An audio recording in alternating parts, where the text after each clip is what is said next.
Por el Grupo Parlamentario Esquerra Republicana tiene la palabra el señor Olori. Sí, muchas gracias, presidenta. Su intervención ha sido clara y ha sido una declaración de principios, de metodología y de objetivos. Y usted bien ha dicho que para llegar a un pacto todos tendrán que ceder. Yo entiendo su intervención como una afirmación de principios previa al pacto y no imprescindibles para el pacto. Lo digo porque yo soy un firme defensor de la escuela pública, pero sobre todo de la escuela. Es decir, para mí el centro de la educación es la escuela, no puede ser otra cosa. Y quiero la mejor escuela para todos los niños y niñas y jóvenes de este Estado. Es en este marco que tenemos algún precedente, antes lo hablábamos, el no nato Pacto de Gabilondo, en el que se llegó, pienso yo, al menos por lo que he leído y por lo que sabía ya en su momento, a acercamientos importantes, y el pacto que en 2006 se llegó a Cataluña por el Consell Escolar, donde las 4 organizaciones de enseñanza, privadas y concertadas, lo firmaron. Fue la base de la LEC y esto nos permitió encontrar un punto común, que luego ha quedado desvirtuado, evidentemente, por la crisis y por las leyes que ha habido y por las discusiones eternas que se dan en este marco. Por lo tanto, yo querría profundizar en este aspecto de la escuela concertada, es decir, la escuela privada con fondos públicos, tendría que conformar con la escuela pública un servicio público de educación, es decir, manteniendo el hecho de escuela pública, por así decirlo, y escuela concertada con objetivos, vocación, elementos públicos. Porque lo que sí que es cierto es que hemos de encontrar el justo medio a 2 niveles. Que los objetivos sean los comunes, por tanto, la escuela pública y la escuela pública concertada será evaluada en función de los resultados que ha de obtener para sacar la mejor educación posible, no solo en los aspectos de las disciplinas, digamos, académicas, sino también en valores, en los valores conjuntos que nos digamos, ponemos como sociedad. Segundo elemento, si esto es así, también hemos de llegar a un acuerdo sobre la financiación y lo que comporta esta financiación. Es decir, que si es gratuita, ha de ser gratuita a todos los niveles. Es cierto que las fundaciones y fundaciones hay. El problema en algunas fundaciones no es el que paga, es el que no paga. Es el que no paga. Porque en toda comunidad el que es diferente del otro acaba siendo, a lo mejor, no por la propia dirección de la escuela, por la misma asociación de padres, discriminado. Por tanto, esto es un elemento, la existencia de un dinero que se ha de pagar, que, digamos, crea tensiones, a mi modo, innecesarias y que llevarían a su supresión si quedamos de acuerdo en, digamos, lo que vale, por así decirlo, un alumno y lo que pagaría el Estado por este alumno en unas circunstancias determinadas. Para acabar, el tema de la religión. Usted ha dicho una cosa que yo también estoy de acuerdo.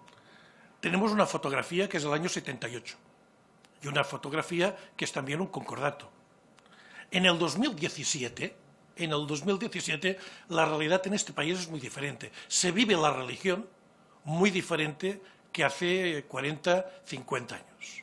No tendríamos que adaptar el concepto de religión a este modelo y, por tanto, esta voluntad que a veces nos sale de la escuela, digamos, cristiana, a veces sale de otros, digamos, estructuras de la Iglesia Católica realmente existentes, de esta idea de que se ha de evaluar y que las escuelas públicas, todas, han de ofertar la religión y ha de ser evaluable. Yo pienso que esto tenemos que darle un un cambio importante. Porque, y ahora sí que acabo de verdad, esta idea de que cada gobierno, el más cercano a una posición o a otra, elabora una ley cercana a determinadas posiciones y excluyente respecto a las otras, esto se ha demostrado que es un caos para la educación y absolutamente un camino sin salida. Si vamos al pacto, tendremos que recuperar la idea de que nadie abandona sus principios, pero sí que en el pacto puede llegar a acuerdos que en su proyecto inicial no tiene. Si esto somos capaces de hacerlo, tenemos pacto. Si no, no. Y para mí es importante el papel del pacto social. Es decir, el pacto político tiene que ser consecuencia de un pacto social por la educación fuerte y de un pacto territorial fuerte, que no lleve, como siempre, a la lucha sobre competencias y a tirarse por la cabeza las competencias de unos y otros, llegando a situaciones de tensión insuperable. Me gustaría que avanzásemos en este sentido y, sobre todo, a la idea de que lo que usted ha dicho, yo no digo que sea negociable todo, pero que, evidentemente, se tendrá que llegar a acuerdos equidistantes. Muchísimas gracias, señor. Por el Grupo Parlamentario de Ciudadanos tiene la palabra la señora Millán. Muchísimas gracias, señora presidenta. En primer lugar, agradecer su asistencia, su presencia. Es muy importante para nosotros por el correcto desarrollo, como bien ha dicho, de un verdadero pacto y el proceder de este, ¿no?, para conseguir un verdadero pacto nacional por la educación. De hecho, la historia nos ha enseñado que aquello que se ha acordado mediante el consenso ha perdurado y lo que se ha impuesto ha sido un impedimento, lo que se ha obligado ha sido un impedimento para la sociedad.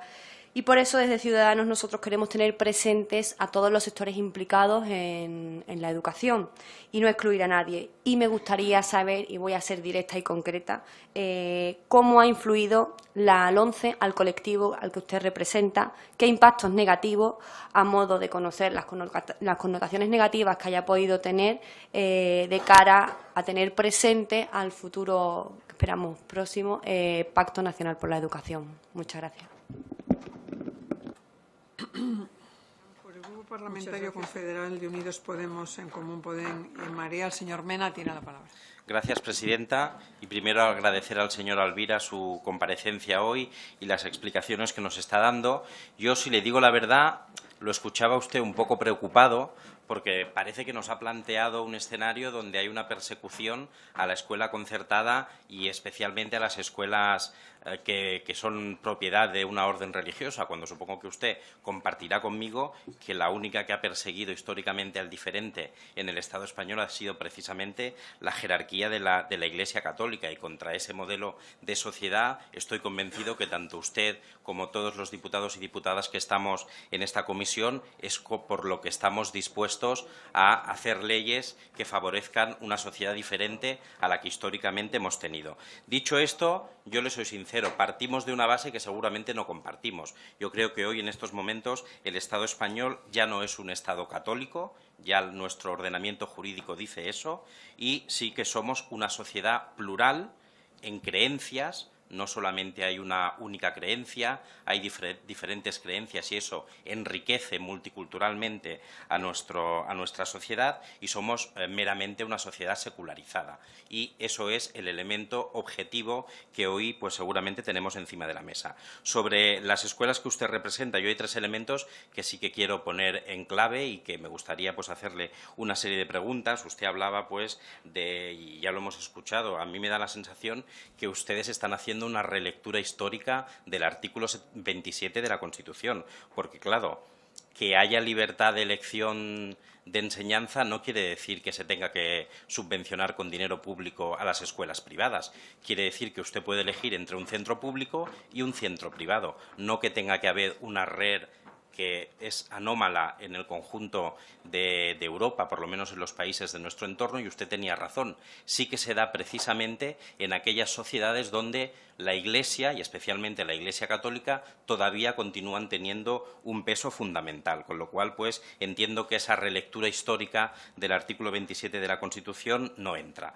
Y lo que debemos promocionar seguramente es pues una escuela igualitaria. Usted decía, bueno, ¿de qué manera pueden las escuelas privadas o concertadas seleccionar al alumnado. Pues yo le doy un elemento que me gustaría que usted también hiciese alguna reflexión. Supongo que sabe que hay un estudio de la OCU, de la Organización de Consumidores y Usuarios, del año 2012, que dice el 91% de las escuelas concertadas obliga al pago de cuotas, es decir, esconden a las familias que el pago de cuotas es una cosa voluntaria, con lo cual contraviniendo el principio de gratuidad de nuestra escuela pública. Imagínese usted, señora Alvira, qué manera tan fácil de discriminar al alumnado. Si usted, la media que dice el estudio que tienen que pagar las familias por cada hijo o hija escolarizado en una escuela concertada es de 501 €, esa es la media, imagínese usted, si tiene una economía vulnerable, como la mayoría de los ciudadanos y ciudadanas en esta situación de crisis económica,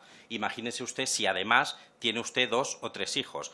Eso, en cuanto a la media, por ejemplo, la provincia donde más se está pagando por ese tipo de escolarización es la provincia de Lleida, donde la cifra se dispara hasta los 1.025 €. Imagínese usted, señora Alvira, si esa no es una manera de discriminar al alumnado en función de la procedencia, el origen social y las posibilidades económicas de las familias. Y estoy convencido, señora Alvira, que tanto usted como nosotros estamos dispuestos a llegar a un acuerdo para acabar con ese tipo de segregación que se da en determinados ámbitos escolares. El segundo elemento, que es el de los conciertos, pues claro, en la manera en la que se abren vías de financiación a las fundaciones de determinadas órdenes religiosas, usted sabe que se utiliza como vía indirecta para financiar también a determinados intereses de determinadas órdenes religiosas. Y lo que no puede ser, y yo estoy convencido, señor Alvira, que usted lo comparte conmigo, es que se utilice el dinero público que se debe invertir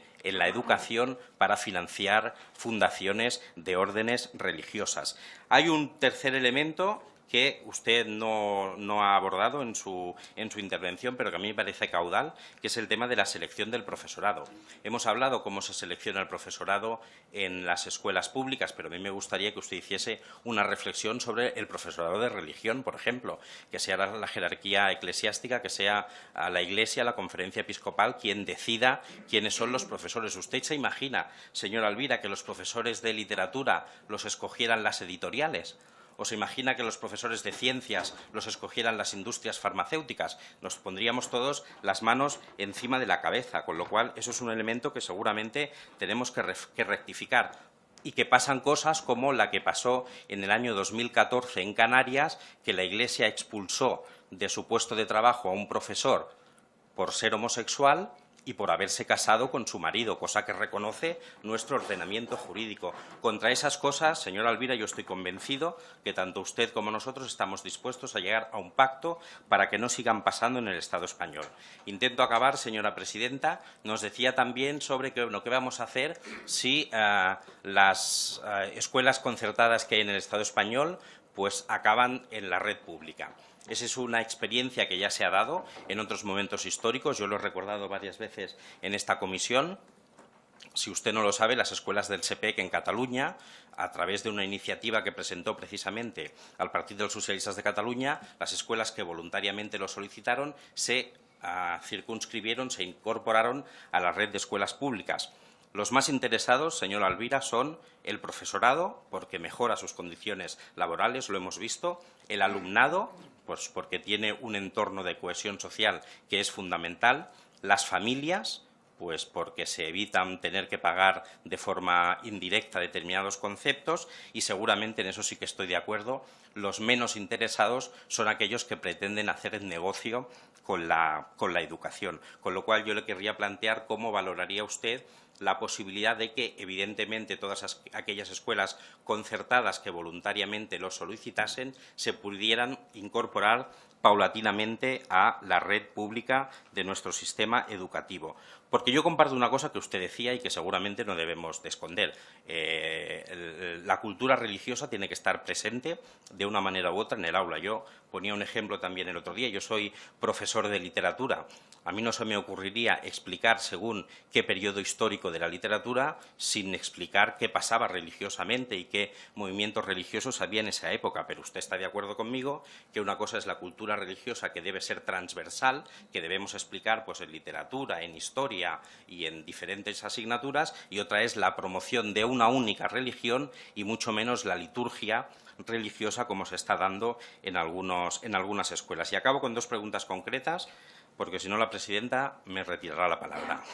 Acabo con dos preguntas concretas. La primera, ¿qué opina usted de las escuelas, casi todas religiosas, casi todas pertenecientes a órdenes como el Opus Dei o los Legionarios de Cristo, que segregan alumnos en función del sexo y que continúan recibiendo dinero público? ¿Usted cree que tenemos que acabar con ese comportamiento pues que va contrario a los principios de la Constitución?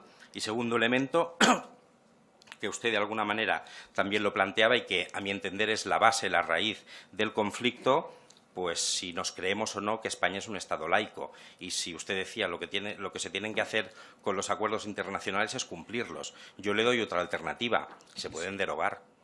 Los acuerdos internacionales, como el concordato con el Vaticano, se pueden derogar. Gracias, presidenta. Por el Grupo Parlamentario Socialista tiene la palabra el señor Meijón. Moitas grazas, presidenta. Señora Elvira Duplá, en primer lugar, agradecerle su presencia en esta subcomisión y, además, agradecerle el rigor de su exposición y, sobre todo, la valentía de entrar en temas que usted mismo defendía como cuestiones de fondo y que necesariamente nos conmina usted a que podamos arreglar en esta subcomisión y no quedarnos únicamente en otros aspectos a lo mejor más fáciles para un pacto definitivo sobre educación, ¿no?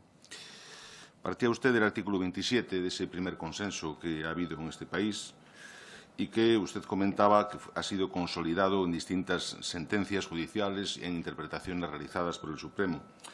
Pero también es verdad que el artículo 27 tiene unos grados de interpretación con importantes márgenes de variabilidad. Y, de hecho, muchas de esas sentencias se apoyaban no tanto en el artículo 27 como en la legislación que desarrollaba ese artículo 27 o en las lagunas que esa legislación mantenía, ¿no? Un ejemplo claro lo tenemos precisamente, lo comentaban los compañeros, en los colegios se segregan por sexo, en cuanto a que las sentencias no estaban tanto basadas en el artículo 27, sino en las leyes posteriores que no lo impedían.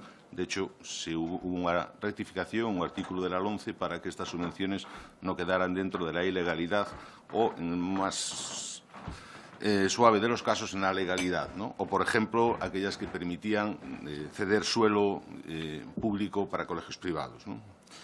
Efectivamente, por lo tanto, nosotros pensamos que el artículo 27 necesita de un segundo consenso. Ese realmente es el trabajo de esta subcomisión, el trabajo de este pacto educativo, social, político y territorial. Y repito que le agradezco que entrara directamente en cuestiones de fondo, aunque yo lamento particularmente que no haya tenido tiempo para entrar en otras cuestiones que me interesarían mucho por la experiencia pedagógica de los centros y del número de profesores y alumnos que están bajo su cargo, ¿no?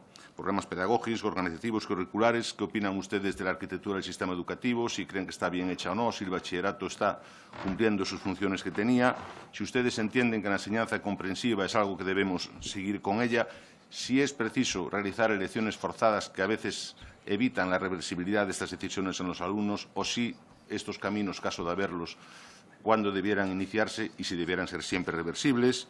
Si le parece que los diseños curriculares habría que revisarlos, yo lo estoy resumiendo en una frase, es enseñar menos para que los alumnos puedan aprender más. Las reválidas, ¿qué le parecen a ustedes las evaluaciones externas cuando sirven además para quitar título al alumnado, volviendo a épocas anteriores al año 1970, ¿no?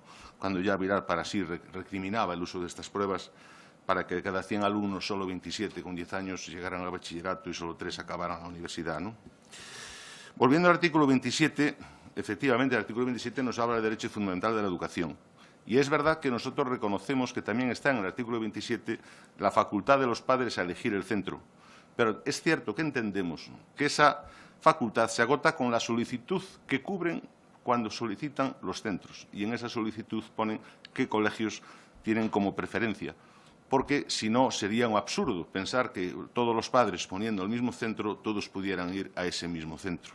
Por lo tanto, como lo absurdo no puede darse, entendemos que estas facultades, obviamente, están en las solicitudes que los padres hacen. A lo que sí tienen derecho no es a recibir una plaza en un centro concreto en el que pidan. A lo que sí tienen derecho los padres, si coincidimos en ello, es que las solicitudes que ellos hagan sean tratadas con criterios razonables y objetivos, tanto sea concertado, tanto que sea público, es decir, en los centros sostenidos con fondos públicos. Es verdad que los centros concertados, usted lo decía, se dicen cosas, pero es que a veces son ciertos. Mire, mi consejero de Educación allí en Galicia siempre dice que las ratios en Galicia de número de alumnos por profesor son muy bajas, efectivamente, porque ahí en las medias entran todas las escuelas rurales y entonces se rebajan las medias, pero en los grandes centros urbanos las ratios de alumnado-profesor son irreconciliables con una educación de calidad. Y también yo le digo a usted que estas estadísticas que usted manejaba en cuanto a número de inmigrantes, número de alumnado con necesidades especiales, yo le puedo asegurar a ustedes que estudios rigurosos dicen que efectivamente no hay que buscar mucho. Los porcentajes son mucho más elevados en la red de centros públicos que en la red de centros concertados. Pero me gustaría que ustedes, porque ustedes lo saben, porque igual que se habla de un currículum oculto en la enseñanza, también en estos criterios que decíamos que debieran ser razonables y objetivos para conceder una plaza a un alumno, hay unos criterios que están ocultos, pero que son tan reales como la vida misma, ¿no? Antes se decía si podré o no pagar esas cantidades que me piden, porque si no lo pago, simplemente pues a lo mejor yo quedo mal con el resto de los padres o mis hijos pueden quedar marcados. Sí, a lo mejor esa selección que no se hace viene dada porque en la concertada no existen los profesores de pedagogía terapéutica pagados por el Estado, o, por lo que usted comentaba antes, por las ayudas a comedor, etcétera, etcétera, porque son elementos que al final sí creemos que están sirviendo para hacer una segregación socioeconómica del alumnado, por no decir que la mayoría de los centros concertados están en las grandes urbes donde hay posibilidad de alumnado y nunca en otros sitios. Repito, salvando todas las excepciones del mundo y salvando además centros concertados que me constan que están haciendo una labor magnífica en sitios donde son necesarios y donde a veces ni siquiera llega la pública. En concreto, por seguir con sus cuestiones de fondo, bueno, antes le diría si usted estaría de acuerdo con que efectivamente hubiera controles efectivos, pero también soluciones efectivas para que esos criterios ocultos de selección no se dieran y pudiéramos tener una homogeneización del alumnado en la red conjunta de centros sostenidos con fondos públicos. En el tema de la religión, que usted y yo hemos hablado más de una vez, ya cuando estábamos aquí en Alonce, usted conoce también como yo el informe que en su día hizo el filósofo francés Régis Debray sobre la cuestión del hecho religioso. Como antes decía el compañero Joan Mena, en ningún caso vamos a negar la enseñanza del religioso. Yo quiero la enseñanza de religiones en la escuela. Mi grupo desea que eso esté ahí, porque sería imposible una formación completa si el hecho religioso no está bien ponderado en los currículos escolares y en las diversas materias. Es verdad que luego podríamos decidir si esto debe darse transversalmente en todo momento, si debe haber una materia propia optativa en algún curso, como Historia de las Religiones, por ejemplo, pero sería un elemento más accesorio esa decisión, ¿no? Yo le preguntaría si para usted, que conoce además otros países, que usted me consta que ha estado en Francia incluso, en centros suyos, si a usted un sistema como el francés rechinaría demasiado en la sociedad española actual. Es decir, si un sistema que tiene, como el que nosotros pedimos, que la enseñanza confesional, no la enseñanza de la religión de las religiones, sino la enseñanza confesional, quedara fuera del currículum del horario escolar, como hay en Francia, que se da los miércoles por la tarde, si eso usted cree que rechinaría demasiado en nuestra sociedad o sería un elemento de pacto de tal forma que pudiéramos cerrar un poco esta discusión que existe sobre algo que efectivamente no tiene demasiado que ver con el fracaso y el abandono escolar, pero sí que es un elemento de fondo en el debate educativo en este país. Y bueno, yo también veo que me estoy excediendo en el tiempo. Simplemente le agradezco a usted su intervención. Será un placer volver a leer con más calma el discurso que usted nos ha ofrecido esta tarde y esperemos que tenga tiempo, si es posible, para contestar a nuestras preguntas. Muchas gracias. Muchas gracias, señor Mejón. Gracias, señora presidenta. Señora Elvira, quiero darle la bienvenida en nombre del Grupo Parlamentario Popular a esta comisión y agradecerle sus palabras, su completa intervención, que arroja efectivamente luz sobre una de las cuestiones que tendremos que abordar en este pacto de Estado social y político por la educación. Bueno, yo creo que una de las cuestiones, además, que hemos sido testigos los miembros de esta comisión a lo largo de toda la tarde con los anteriores intervinientes, se refiere precisamente al pacto, a la voluntad de pacto. Yo puedo decirle que en nombre de mi grupo, que en nombre del Grupo Parlamentario Popular, la voluntad de pacto y de acuerdo es inequívoca. Vamos a trabajar hasta el último día para limar las posibles asperezas y para limar los puntos de conflicto que puedan existir entre las diferentes formaciones políticas y que también existen, lógicamente, dentro de las entidades, asociaciones y supongo que también entre los expertos que comparezcan en futuro en esta comisión. Pero para nosotros lo que no es viable en el pacto es revisar derechos adquiridos y acuerdos ya consolidados. Y para nosotros el artículo 27 resulta absolutamente fundamental. Porque es un consenso marcado en el texto constitucional y además es un consenso que el propio además legislador lo quiso incluir dentro de un capítulo fundamental de la Constitución, de los derechos fundamentales y de las libertades públicas. Título primero. No en cualquier título, en este precisamente. Derechos fundamentales y libertades públicas. Por lo tanto, no estamos hablando de cualquier precepto. Y, por lo tanto, tenemos que partir del respeto a ese precepto si queremos consolidar un pacto a futuro. Usted ha hecho referencia a la jurisprudencia y, efectivamente, la jurisprudencia es cuantiosa porque a lo largo de estos años, en las sucesivas leyes educativas, la propia LOECE, a la LODE, etcétera, han visto diferentes recursos ante el Tribunal Constitucional que además ha permitido aclarar determinados aspectos que emanan del propio artículo 27. Entre ellos el propio artículo 4 de la Ley Orgánica del Derecho a la Educación, que es muy claro a este respecto. Los padres o tutores legales tienen derecho a escoger centro docente distinto de los creados por los poderes públicos. Por lo tanto, a nuestro juicio, replantearnos no solo el marco constitucional, sino las diferentes sentencias en relación a la propia existencia de la libertad de enseñanza, creemos que es un absoluto error. Es decir, si lo que queremos es replantearnos 40 años de democracia y de derechos ya adquiridos en relación a la educación, creo que partimos de un planteamiento erróneo para llegar al acuerdo. Nosotros no lo escondemos. Nosotros creemos en la libertad, creemos profundamente en la libertad de enseñanza. Somos conscientes que la libertad, a día de hoy, en determinadas cuestiones, presenta determinadas dificultades. Aquí se hablaba en otra sesión de si la libertad era plena, por ejemplo, para aquellos centros, en aquellos centros que se instalan en zonas rurales, donde los padres tienen un margen limitado, si no ínfimo o imposible de elegir. Bueno, existen, es una realidad que existe, que tenemos que abordar y que tenemos que superar.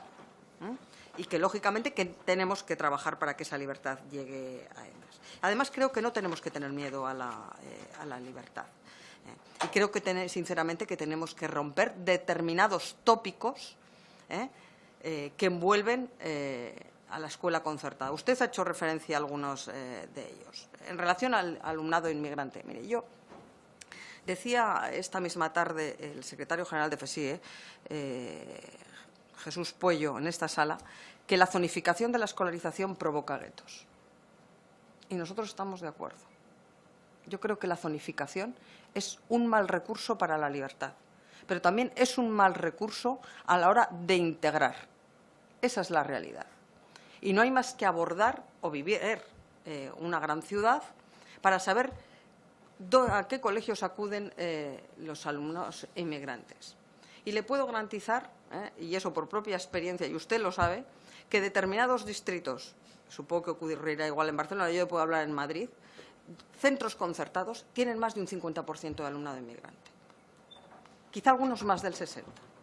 Por una sencilla razón, porque son los centros quizá más próximos a su casa. Y porque tradicionalmente, y hasta que se rompió la zonificación, junto con otra serie de barreras referidas efectivamente a las becas de comedor, a las becas de transporte y otras series de cuestiones que no afectan a la enseñanza concertada, están limitando. Por lo tanto, yo creo que ese discurso que con cierta hipocresía se mantiene en relación a que el alumnado inmigrante no acude a los centros concertados, pues mire, igual habría que romper barreras para que ese alumnado pudiese elegir en igualdad de oportunidades. La barrera económica, en primer lugar. Porque está claramente demostrado que las posibilidades de integración y de acceso de esos alumnos se producen día a día. Para nosotros la libertad, además, es un derecho subjetivo. Es decir, no es un derecho de prestación. El hecho de que se reconozca también la libertad de creación de centro deriva necesariamente del derecho que asiste a los padres a optar por un centro y no por otro. Por eso los centros existen, por eso se puede crear centros, por eso la propia Constitución, para garantizar ese derecho de los padres y de las familias. Y en relación también a la integración de los niños con necesidades educativas especiales. Pues vamos a hablar con libertad en mayúsculas. Tendremos que hablar de financiación y me gustaría además que en eso sí que expresase su opinión. Si queremos en la libertad de todas las familias, con independencia de dónde residan, el lugar donde vivan o el lugar de trabajo o el nivel de renta, tendremos que financiar correctamente toda la educación. Toda la educación. Y ahí también está la escuela concertada. Y la escuela concertada tendrá que tener los apoyos necesarios. Hay centros concertados que acogen y atienden mayoritariamente y de forma extraordinaria a niños con necesidades educativas especiales. La cuestión es si son suficientes, porque a nuestro juicio no lo son. Tendríamos que extender esa posibilidad a otros centros para que las familias puedan elegir. También hay centros concertados de educación especial. ¿Qué hacemos con esos centros? ¿Acabamos con ellos? Simplemente por los prejuicios en relación a la escuela concertada. Es decir, yo creo que tenemos que romper ese discurso absolutamente hipócrita. Y en eso sí que me gustaría que usted nos diese su opinión. ¿Cómo tendríamos que avanzar hacia una correcta financiación de la escuela concertada? Si los criterios actuales son suficientes, si las ayudas que reciben los padres que optan por este tipo de colegios son las suficientes, cómo ha evolucionado la demanda. Usted ha hecho una pregunta: ¿qué pasaría si se eliminase la escuela concertada y sus alumnos pasasen a la pública? ¿Qué pasaría? ¿Sería capaz de...? Señora Moneo, tiene que ir terminando. Voy a acabar, señora presidenta. ¿Seríamos capaces, lógicamente, de sostener económicamente, más allá, por supuesto, del principio de libertad, esa situación, al propio profesorado? Y luego, me gustaría tres preguntas en relación al tema de calidad. ¿Cómo podemos conjugar el carácter propio del centro con el derecho a la libertad y el derecho que asiste a los padres a elegir el centro que quieren para sus hijos? Nosotros pensamos que es perfecta, se puede conjugar perfectamente, pero nos gustaría conocer su opinión. Muchísimas gracias. Muchísimas gracias. De las muchas cuestiones, el señor Alvira Duplá tiene 10 minutos. Muy bien, pues agradezco estas cuestiones y es una pena que no tengamos mucho más tiempo para hablar tranquilamente, porque esto da para hablar mucho tiempo. Por tanto, ya pido perdón desde el principio si no respondo a todas o me detengo más en unas que otras. En fin, antes de responder a alguna pregunta en particular, querría recordar o dibujar el panorama en que yo sitúo la escuela y la educación en España. Yo soy consciente que la España de hoy no es la de 1978. Soy consciente del grado de secularización de nuestra sociedad. Lo sé, ¿cómo no iba a saberlo? Me temo que a veces el discurso que deben cambiar son ustedes, porque da la impresión de que están haciendo un discurso, les gustaría hacer un discurso como si estuvieran en 1978 o antes. Ya lo sé que ha pasado, pues lo sabemos. O sea que sabemos el terreno en el que nos movemos. Y otra cuestión, yo planteo todo mi discurso en el terreno de los derechos civiles. Por tanto, cuando me preguntan aquí el concordato, primero, el concordato no existe, existen acuerdos, pero en fin. Y la Iglesia y tal, he pretendido deslindar todo mi discurso, quizá me he explicado mal o no ha quedado claro, en el terreno de los derechos civiles. Y no he hecho alusión a la Iglesia más que en un momento determinado, ya lo he dicho, voy a hablar un momento de la religión, la escuela, etcétera. De manera que situemos bien las cosas, a ver en qué terreno nos estamos moviendo. No he invocado para nada ningún privilegio, no he invocado el concordato o los acuerdos con la Santa Sede en ningún momento, etcétera. Sí voy a responder una cosa que me chirría, y es que a estas alturas todavía estemos hablando de que algunas congregaciones religiosas están en la educación para hacer negocio. Me chirría. Usted sabe, o aunque finja no saberlo, que estamos por otros motivos, que no estamos ahí para hacer negocio. Bien, Ahora hablo yo. Otra cosa es que finjan saberlo y ese discurso les interese, pero ya está bien, ese discurso ya está muy superado. Pónganse al día. Estamos en 2017, que es lo que me recordaba usted. Se lo recuerdo, estamos en 2017. Vamos a dejar ya de discursos de otras épocas. A estas alturas, decir que la escuela concertada, la escuela católica, está para hacer negocio, me parece que es a uno no sé si le dan ganas de reírse o de llorar. Pero, desde luego, es un discurso muy poco serio. Bueno, empiezo por las preguntas y acciones que ha presentado el señor Oloriz. Iba a decir que en muchas cuestiones, o tal como lo ha planteado, estaríamos de acuerdo. O sea que, vamos a ver. Por ejemplo, ha dicho, le importa la escuela. A mí también. Formación y educación en valores, no solamente en las disciplinas académicas. Por supuesto, ahí estamos y me parece que en eso estaríamos de acuerdo.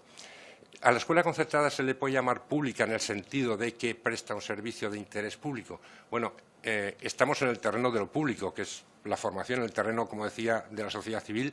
En este sentido podría serlo. No se podría decir que son centros públicos porque hay una cierta autonomía y yo creo que las decisiones al final, a la hora de dirigir la escuela, pues pertenecen a la entidad titular.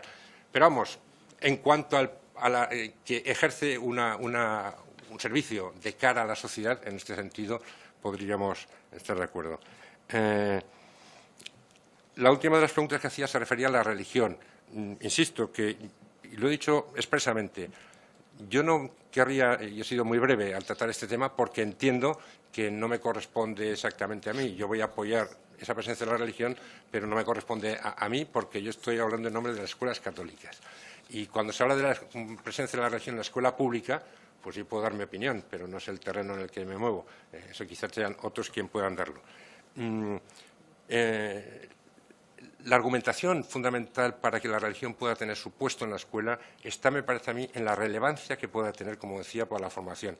No en un acuerdo internacional, que eso, bueno, está ahí, bien, yo creo que hay que respetarlo. Se pueden derogar, evidentemente, pero bueno, como todos los acuerdos internacionales, mientras estén en vigor hay que cumplirlos, pero no me baso en ese acuerdo. Me baso sobre todo en la relevancia académica y formativa que puede tener la religión. También se ha referido, señor Lóriz, a que debería haber un acuerdo en muchos temas y llegar, si hay un pacto, pues debemos todos ir dispuestos a confrontar nuestras posiciones. Yo creo que sí, que así debe ser. La cuestión del pago de lo que cuesta. Bueno, a nosotros nos parece que habría una forma también de salir de dudas y de tener el panorama despejado o claro sobre esta cuestión de la financiación, que es estudiar lo que realmente cuesta un alumno de la escuela. Varía de unas zonas a otras, pero se puede hacer un estudio. Es más, las leyes lo piden desde hace mucho tiempo y nosotros somos los primeros que hemos estado pidiendo insistentemente que se haga ese estudio y se publique. Eso nos gustaría. De paso, respondo también a la pregunta que me han hecho de otro grupo. ¿Qué pasos se podrían dar para que, bueno, pues qué pasos se podrían dar? Primero, hacer un estudio serio, que creo que se puede hacer, sobre lo que realmente cuesta el puesto escolar y que entonces la financiación fuera la que corresponde a ese coste. Y así nos evitaríamos después otras cuestiones, otros problemas de aportaciones voluntarias, etcétera. Y efectivamente, un pacto educativo debe ser un pacto no solo político, sino social. Es más, yo pienso que en realidad debería partir más de la sociedad, debe ser un pacto social que después los partidos políticos pues acogen, refrendan, etcétera, recogiendo el sentir de la sociedad. En eso estaría totalmente de acuerdo. Y, por tanto, los grupos sociales interesados en la educación debemos, creo, colaborar a que ese pacto sea posible y aportar con nuestro punto de vista. Sé que me dejo alguna de las preguntas que me ha hecho, pero, bueno, la señora Millán, de Ciudadanos, pues ha expresado su deseo de consenso por parte de su grupo y en eso pues me parece que estamos totalmente de acuerdo. Preguntaba sobre cómo ha influido la LOMCE, era su pregunta concreta, ¿no?, en los centros que yo represento. Yo diría que ha pasado muy poco tiempo de aplicación de la LOMCE como para sacar consecuencias definitivas. En realidad, de implantación de la LOMCE son 2 años, 2 cursos apenas, y en algunos cursos ni eso, y por lo tanto me parece que sería precipitado. Yo sí que tengo que decir sobre la LOMCE, desmentir algo que se dijo también como otro mantra. La LOMCE es la ley de la concertada. Yo también me preguntaba que me digan dónde, de dónde saca eso. Me parece que también era uno de esos mantras que se repetían y repetían. Algunos de los asuntos más conflictivos de la ONCE se referían, y después lo ha preguntado, me parece que ha sido el señor Menjón, las reválidas, etcétera, no sé quién ha sido así. Bueno, pues las reválidas en realidad de hecho no se han puesto en marcha. ¿Qué pienso yo sobre las reválidas? Yo creo que el que la educación se someta a pruebas, a evaluación externa, como cualquier otro sector de la sociedad, me parece que es bueno para mejorar. Yo creo que la evaluación es buena para que cualquier grupo, entidad, sector pueda mejorar. Lo que sería discutible, efectivamente, es que eso sea condición para obtener los títulos. Pero si una evaluación externa se hace para conocer los resultados, analizarlos y que se pueda mejorar, pues yo creo que no habría ningún inconveniente. Yo creo que es sabido de todos que la educación es uno de los sectores más refractarios a una evaluación externa. Muchos otros sectores sociales están mucho más abiertos a que se hagan evaluaciones externas. Yo creo que es así. Y, por tanto, pues yo no me opondría a unas pruebas externas que sirvieran para diagnosticar y mejorar. En este sentido, me parece que eso sería posible. Yo creo que la LOMCE no ha influido muchísimo más, yo creo, en la situación actual de la enseñanza, porque, como digo, lleva muy poco tiempo de implantación y en algunos cursos escasamente un año, o ni eso, o sea que... El señor Mena ya me parece que contestaba una de las cosas que ha dicho. Hombre, decir que la única entidad, estamos hablando de cosas muy serias, que en la historia ha perseguido, ha sido la Iglesia, me parece que esto no se puede decir. ¿Que la Iglesia ha perseguido en los momentos? Sí. Que la Iglesia sobre el campo educativo, y lo he dicho en mi discurso, ha pretendido controlar, etcétera, y que eso hoy es inadmisible, también. Pero decir que la única que ha perseguido en este país, la única entidad o realidad que ha perseguido ha sido la Iglesia, que es lo que ha dicho, es demasiado fuerte como para admitirlo o para que yo lo deje pasar. Y no voy a entrar en más discusiones porque me parece que se trata de que miremos adelante, de que pasemos página de muchas cosas y de que estemos dispuestos a buscar un consenso y un pacto. Pero estas afirmaciones me parece que no son inadmisibles. Perdón, sigo yo. No, perdón. No, pero después. Perdón. Sí, luego, insisto, creo que le respondí al principio, el Estado español no es católico, por supuesto, ya lo sabemos. Sí. Pero la laicidad de un Estado no consiste en que tome opción por una postura antirreligiosa. Vamos a ver si nos aclaramos. La laicidad del Estado, aparte, vamos a tener también la terminología clara. El Estado español es un Estado aconfesional, como debe ser cualquier Estado moderno, actual. El que la sociedad sea más o menos secularizada o laicizada es algo que tendrán que determinar los sociólogos. Tendrán que hacer una foto y después, de cabo de unos años, otra, etcétera. Pero lo que sí es cierto es que el Estado es aconfesional y debe serlo. Me parece muy bien. El ser aconfesional quiere decir que no toma opciones en el terreno de la religión, pero reconoce que lo religioso es un hecho presente en la sociedad, no puede ignorarlo, y debe favorecer esa libertad religiosa como cualquier otra libertad, favorecerla. No solamente reconocer que está ahí, sino favorecerla, como todas las otras libertades fundamentales. Y, por tanto, el favorecerla quiere decir poner los medios para que eso sea posible y también en el ámbito de la escuela, ¿por qué no? El artículo 27... Yo he citado varios países, otra cosa, y decía que estos acuerdos, conciertos o algo parecido, se dan en países de clara presencia religiosa todavía. Hombre, no me le diga usted eso de Francia. No me diga de Francia, que es un país que hace de la laicidad un valor republicano a defender y que toda la sociedad defiende en cualquier momento. O sea que no es así, no se puede decir que esto se dé en todos los países o solo en países que tienen una tradición cristiana. Ahora, si todos los países europeos tienen una tradición cristiana, que la tienen en la base cultural e histórica, reconozcamos ese hecho también como un hecho relevante. Y no solamente lo digo para un hecho para sacar de ahí consecuencias, para sacar ventajas, sino como un hecho de que la sociedad, su formación, su cultura, sus tradiciones, etcétera, vienen influidos por una tradición cristiana. Eso es cierto en todos los países europeos, eso es innegable. Ahora, no se puede decir que en este momento estos países son países donde la Iglesia tiene un papel preponderante, porque esto no es así. Suecia no es así, Francia no es así, y se puede decir eso de otros muchísimos países. La selección de los alumnos. Me ha dicho unas cifras. Lo siento, pero mis cifras y mis estudios serios, no los míos, los que yo he encargado y los que conozco, no dicen eso. ¿Cómo se puede decir que el 92% obliga a las cuotas? Lo siento, pero no. No. Y los centros que yo represento, el 92% no obligan a las cuotas. Si usted conoce a alguno que obligue, denúncielo. Y probablemente yo seré el primero que le acompañe. Si es algún centro que pertenece a mi asociación, sí, puedo decir lo que quieran, pero, a ver, seamos serios sobre los datos que manejamos. Y sobre las cantidades. Hay regiones españolas en donde prácticamente en ningún colegio se solicita esta cuota voluntaria y, por tanto, ahí la media sería bajísima.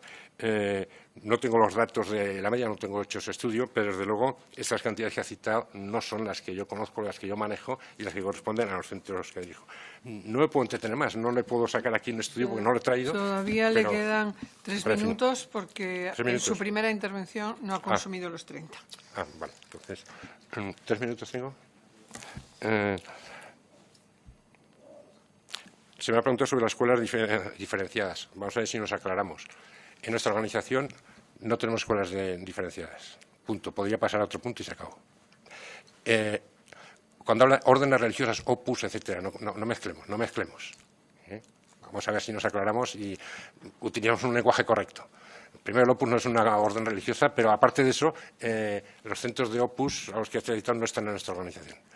Y, por tanto, pues la pregunta no debe ir dirigida a mí. ¿Qué opino sobre la escuela diferenciada? Pues yo opino que, en virtud de la libertad de enseñanza, me parece que no habría inconveniente en que existieran esos centros para que los padres que quieran los elijan en virtud de esa libertad de elección.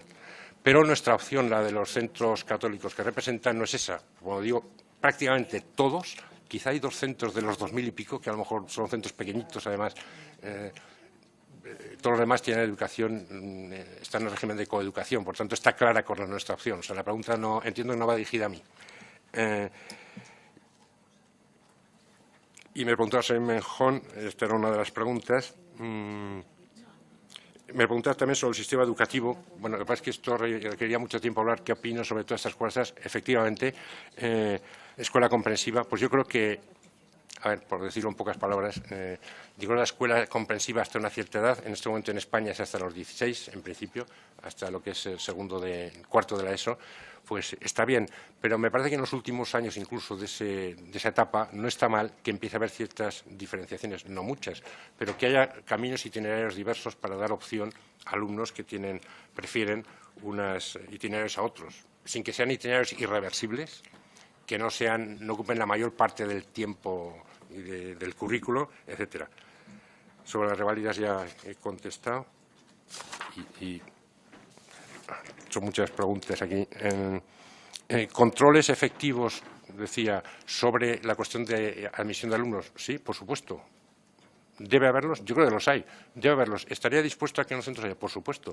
Que haya controles, que yo creo que los hay, efectivamente. O sea que no habría ninguna oposición por nuestra parte a que existan. Y hago una referencia a algo que ha mencionado también la representante del Partido Popular y creo que también el señor Menjón, sobre la presencia en zonas rurales. Es cierto que en este momento los centros concertados y católicos en particular no están mayoritariamente en zonas rurales, a pesar nuestro, muy a nuestro pesar. Nos hemos marchado de muchos sitios sintiéndolo mucho.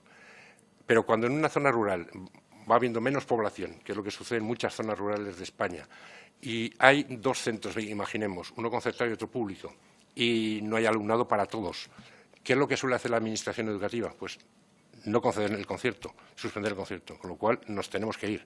Esto es lo que ha pasado en muchas zonas rurales. Ya nos gustaría estar en muchas zonas rurales donde hemos estado presentes y de qué manera durante muchos años. O sea, no hemos abandonado por nuestro gusto las zonas rurales, unas zonas en las que hemos estado históricamente muy presentes. Y respecto a lo que ha dicho la señora Moneo, pues, hombre, había varias cuestiones. Habría que hablar de financiación, efectivamente. Yo creo que para hablar de financiación lo primero que hay que hacer es, como decía al principio, ese estudio de lo que realmente cuesta el puesto escolar y entonces ser consecuente con eso para garantizar la educación gratuita. Perdón. ¿Respondo? Perdón, es que no le he oído. Sí, el modelo francés. Sí. Sí, no, puede. Gracias. De hecho, me he olvidado de considerar muchas preguntas, porque, como decía, ojalá pudiéramos tener tiempo para hablar de más. El modelo francés, creo que además es el modelo en el que se inspiró el modelo de los conciertos españoles, básicamente. Sí, la cuestión de la religión. Y en Francia, efectivamente, la religión no entra en el currículo. O sea que, por una parte, el modelo francés de conciertos, pues me parece que es absolutamente válido y interesante y, como digo, es un país totalmente laico que financia la escuela privada que quiere acogerse al régimen de contratos, como se llama allí en Francia. Y, bueno, pues esa ha sido una opción de Francia, de eliminar del currículo y de la presencia de la religión en la escuela, como está eliminada de la presencia de la religión en cualquier ámbito público en Francia está absolutamente prohibida. De hecho, hay ciertos signos religiosos que no se pueden exhibir. Aquí es donde vienen las cuestiones polémicas ahora, cuando esos signos vienen de otra religión. Se pueden prohibir, ¿no? Bueno, pero bueno, es un modelo en el que yo no estaría muy de acuerdo. A mí me gustaría más un modelo en el cual pudiera estar presente la religión para el que la elige, para el que quiera en la escuela. Pero también, para aclarar esto, yo no estoy en la escuela pública. O sea, yo me he referido a la religión en general, y he sido breve, porque cuando se habla de qué se piensa de los profesores de religión, que los nombra y tal y cual, bueno, habrá que preguntar a quien corresponda. A mí no me toca y yo estoy representando a centros privados concertados, católicos. No a los profesores de religión de la escuela pública. Eso, me explico, el terreno de juego en el que... Muchas gracias, señor Alvira Duplá, por sus contestaciones.